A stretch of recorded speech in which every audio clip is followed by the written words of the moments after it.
Харион! Здравейте! Добре дошли на нашия урок по йога. Аз съм Кирил и с моята сътрудничка Яна ще направим няколко упражнения, с които да ви тонизираме, а същевременно и да отпуснем.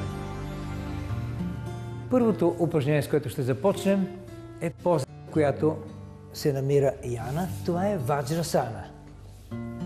Поза, която означава диамант.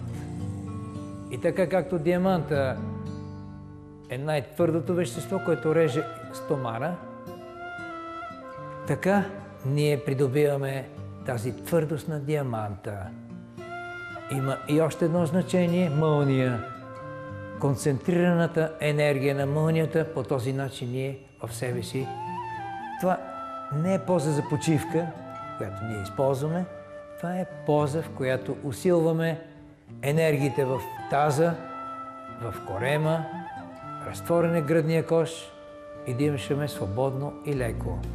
А антената към космоса, която приема пранична енергия, гръбнака е вертикален и отпуснат. Същевременно огъвкавяваме колене и глезени. Раменете леко издърпани назад, корема прибран и в тази позиция отпускаме удобно дясната длан в лявата. Нека да дишваме и издишваме. При издишване се освобождаваме от стрес и неприятности, а вдишваме спокойна и чиста енергия под формата на радост. Издишваме и вдишваме. При всяко издишване усещаме как се освобождаваме от негативности и различните видове стрес. Вдишваме чиста и спокойна енергия. При поредното издишване нека усетим тежестта на раменете и раменния пояс, тежестта му отива надолу към лактите. При следващите издишвания, заедно с тежестта на лактите, цялата тази тежест, като огромен товар, се отпуска в скута в дланите, удобно отпуснати, дясната в лявата. Дишаме свободно и леко с отворен гръден кош.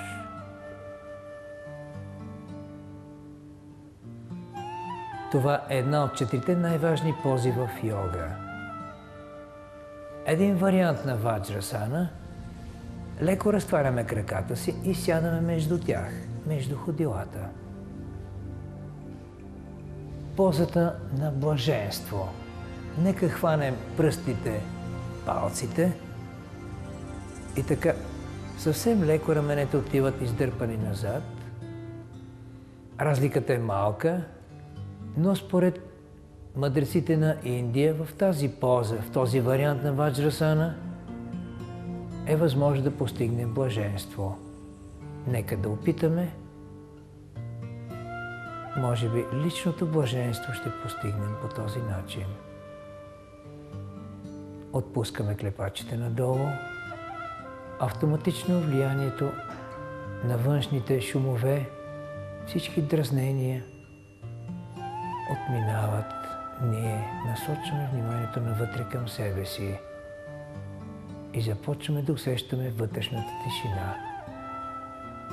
Но това е една богата тишина, ако успеем да се докоснем до нея.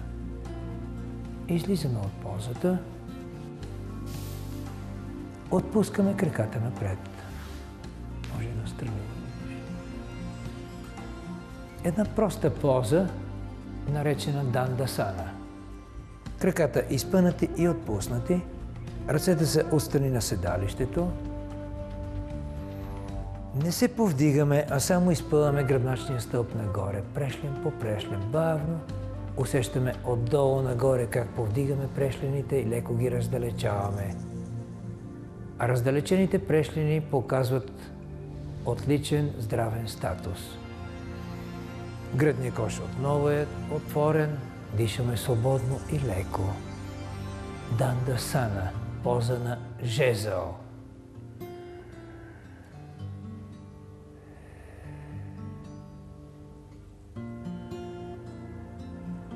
Истинската йога не предполага сложни упражнения, а съвсем елементарни, стига да насочим вниманието по определен начин, да концентрираме ума в определена точка и подходящо дишане. Комплекс от сложни пози, изпълнявани с удоволствие, които събуждат вътрешната радост. Достатъчно. Сега преминаваме към най-простия вариант на Гомукхасана. Позата на кравешка глава. Сгъваме единия крак, така че петата да се докосва до бедрото.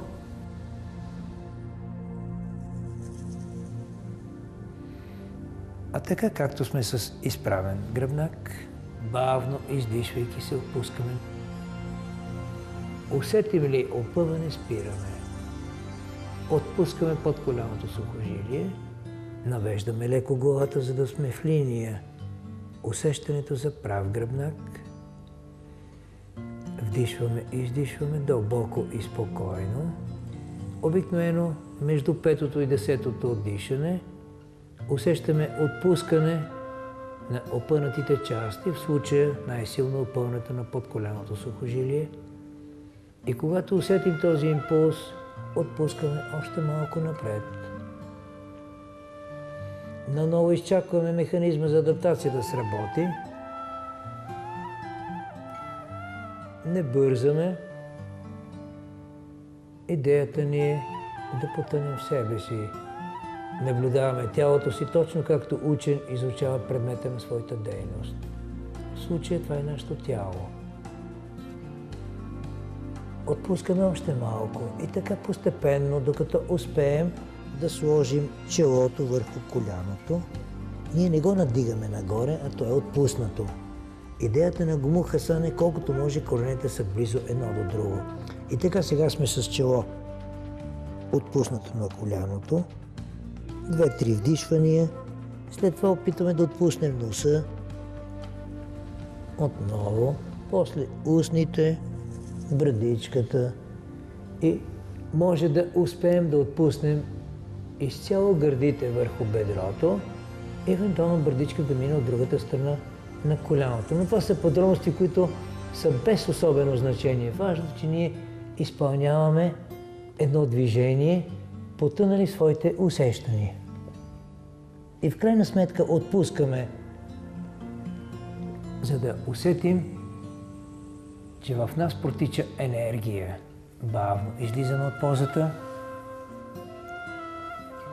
Това е един от начините да премахнем негативните последствия от постоянното ходене с високи токове при дамите. Аналогично на другата страна.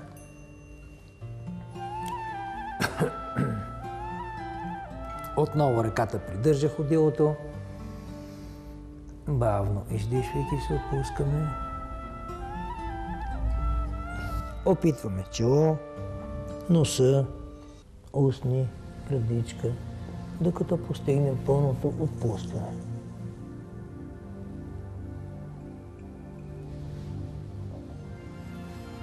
Така отблизо, съвсем отблизо, ние вече наблюдаваме опъването на подколяното сухожилие. Бавно излизаме от позата. Нека да отпуснем за момент. Ще направим и същинския вариант на Гомукхасана.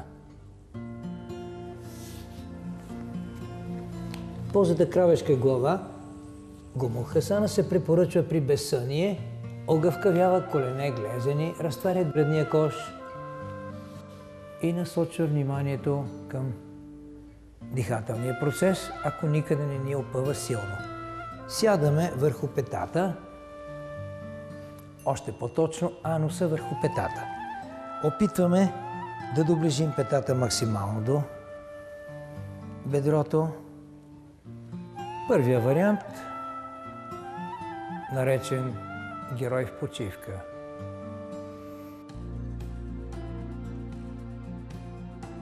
Гръбнака вертикален и отпуснат.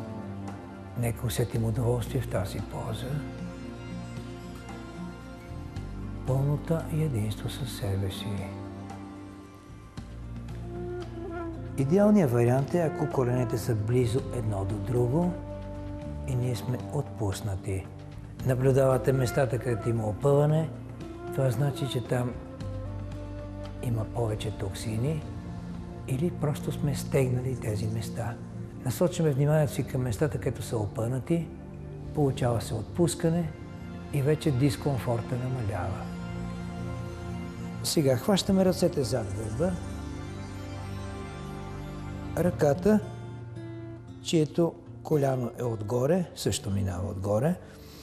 Още по-добре отваряме гръдния кош. Дишаме дълбоко и спокойно. И сега в пълния вариант вижда, че огъвкавяването вече се включва тук рамене, ръцете, всички елементи на ръцете, включително пръсти, лакти, китки. Областта между плещите също, там където винаги имаме нужда от манипулация. Дишаме свободно и леко. Има един динамичен вариант, може да отпуснем отново гърдите напред. Да задържим колкото ни е удобно. И отново се връщаме. Самата поза се илюстрира в тази позиция. Отворен гръден кош, огъвкавяване, отпускане, отпускане, усещане за спокойствие. Наистина позата лекува безсъние. Аналогично на другата страна.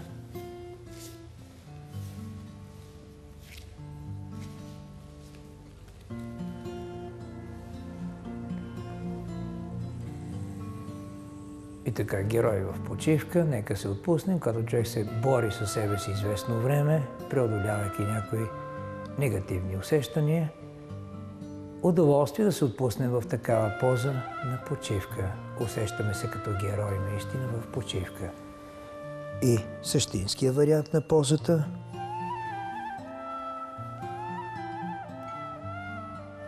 Издърпваме добре, усещаме гръдния кош, гръбнака, нека отпуснем всичко.